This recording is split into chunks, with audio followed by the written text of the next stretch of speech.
Roman, there's great news and there's bad news. Okay, give me the great news first. Nissan has just introduced the 2022 Nissan Frontier, one of their most important vehicles. Yeah, I completely agree. No, you're wrong. You don't agree. You know why? You're on my side by saying, no, Nathan, they screwed it up. No, you're wrong, Nathan. They didn't screw it up. They did exactly what they needed to do to improve and update the Nissan Frontier to make it competitive in today's mid-size truck market. I mean, look at the thing. Okay, I'll give it to you. It took them 17 years to get here. Pretty much. But they did get here, and it's an absolutely gorgeous truck.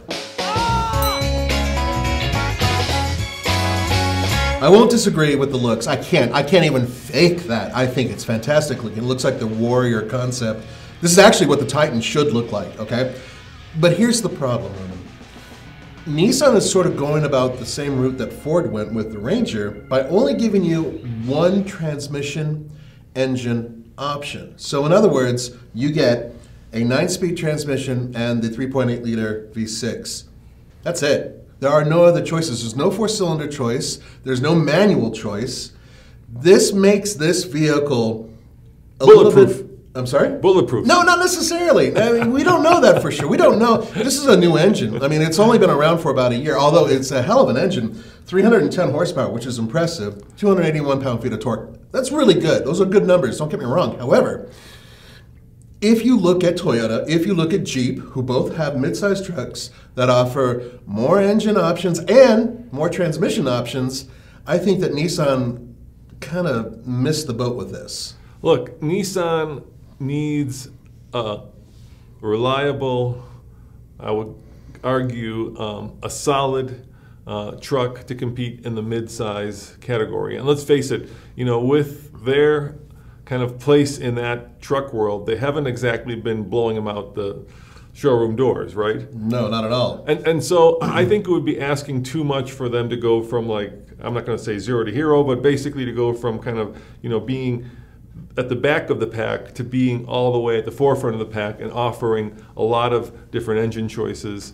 So I think they went the smart route. They were conservative. They put their money on a great engine with a great transmission that produces a lot of power. You know, it's exactly what people need and nothing they don't need. Ooh, see, that's where you're wrong. You know why people need a big hunk of V6?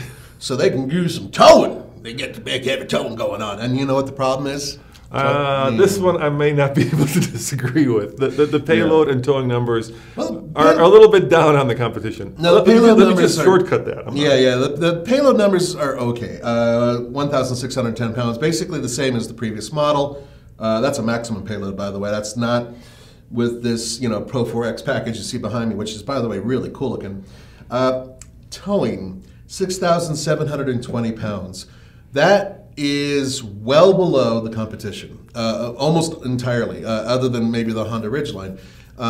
There are trucks that tow 1,000 pounds more. 1,000 pounds more. Now, we asked Nissan, we being Andre, because I didn't want to, I was too angry, about why they're doing this. And they said that they found that the customer doesn't really need to go to that extra extreme with the amount of towing. If they're going to go up to that, perhaps they'll go to a half-ton truck, maybe. So let me ask you this. Yeah. You know, what truck does tow a lot more? The answer, the Gladiator. What truck is having trouble selling? The answer, the Gladiator. You know why? Gladiator's okay. It's expensive. It's very expensive. You know, and Nissan came to the table with an affordable, modern truck. We don't know how affordable yet. They have not released pricing, and I'm guessing. All right, I'm guessing it's going to be affordable. But come on, Nissan is the kind of the affordable, budget-minded buyer option. Says the man who agreed with me when we had a Nissan Titan Pro 4X here, and both of us are looking at the price tag, going, "Say what?" Because it was admit it. Both of us are like, okay, come on, Nissan needs to seriously do a cheaper, or sorry, less expensive vehicle, because they are in 4th place amongst 4 truck makers, right? That's the problem. Well, you're not going to make a more affordable truck by giving it engine options, by giving it best-in-class towing, by giving it, you know, the best payload. It's just not going to happen because you're going to spend a lot more money on the R&D, on the different options, and that's going to just inevitably raise the price. So if you want to keep it straightforward, and I'm going to say simple, keep it simple, then this is exactly what Nissan has done. They needed to do exactly what they needed to do. You know, the Frontier, let's face it, the first one, the one that just went away, right, was around forever. Yeah, but it paid for itself. The previous model. Yeah, the previous, not the previous. It was around forever, but it did pay for itself. Oh, more! It's like 3 times over. And, you know, and there's a lot to be said for a company that can build a truck that is profitable, because that truck is going to be successful. I would agree, except for the fact that they kind of dropped the ball already with the Titan, even with the updated Titan, and I'm concerned that they're going to do the same thing with this truck. Now, there are a couple things, Roman, that add to this vehicle, so to speak. Now, let's say you don't want the Pro 4X, which is going to be one of the top 10 models, right? 4-wheel drive, locking rear diff, which is awesome.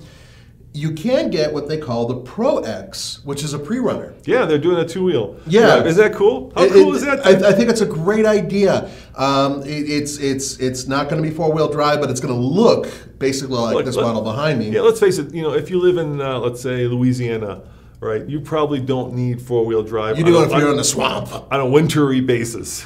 Well, yeah, okay. So let's cut to Florida, mid-Florida or whatever. The point is that if you're not going off-road and you don't want to spend the extra money, and most likely it'll be a little bit more efficient and all these other things.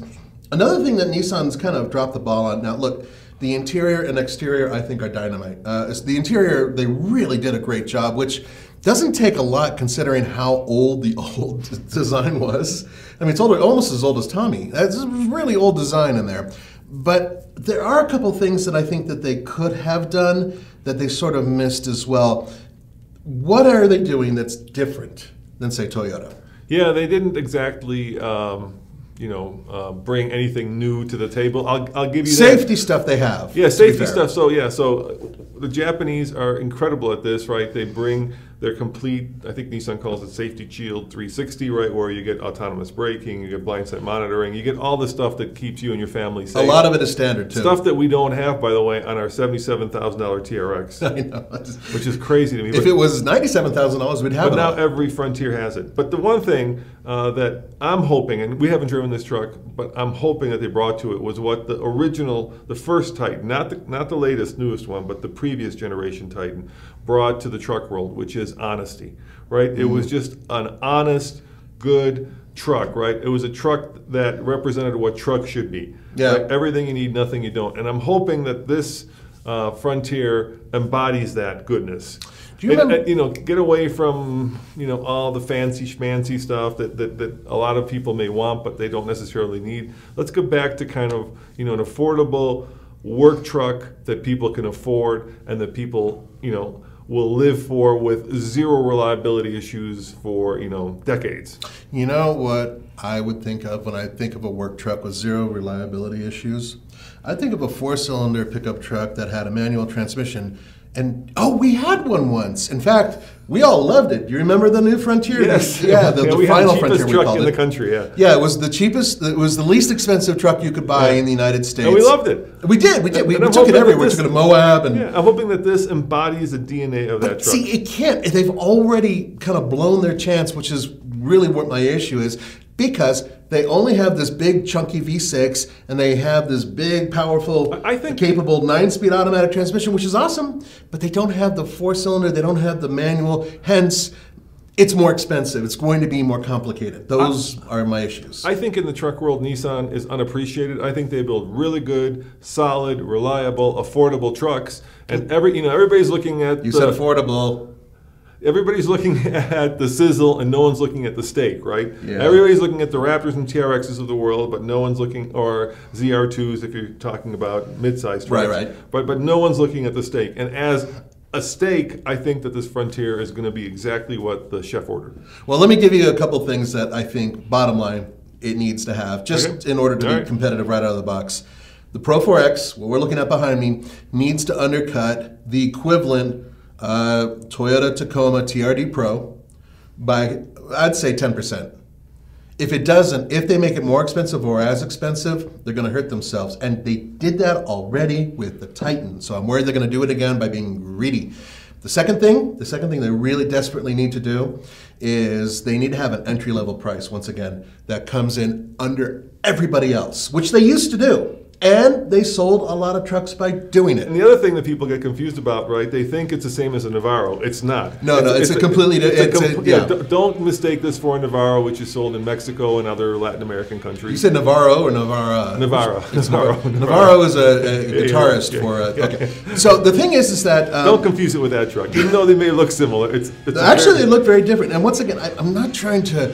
But we get that email all the time, right? People always send us. We're probably going to get angry emails anyway. But the Navarro. point is that I'm not trying to say Nissan can't do it. I'm concerned that they can't do it, and I'm hoping I'm wrong. I really want to be proven wrong because I am pulling for Nissan. I do love their trucks.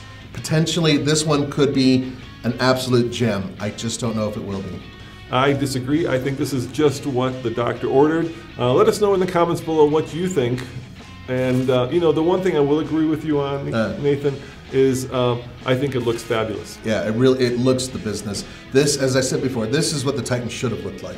Yep, exactly right. The Warrior concept. As always, this is Roman and Nathan. Thanks for watching, and see you guys next time. Ciao.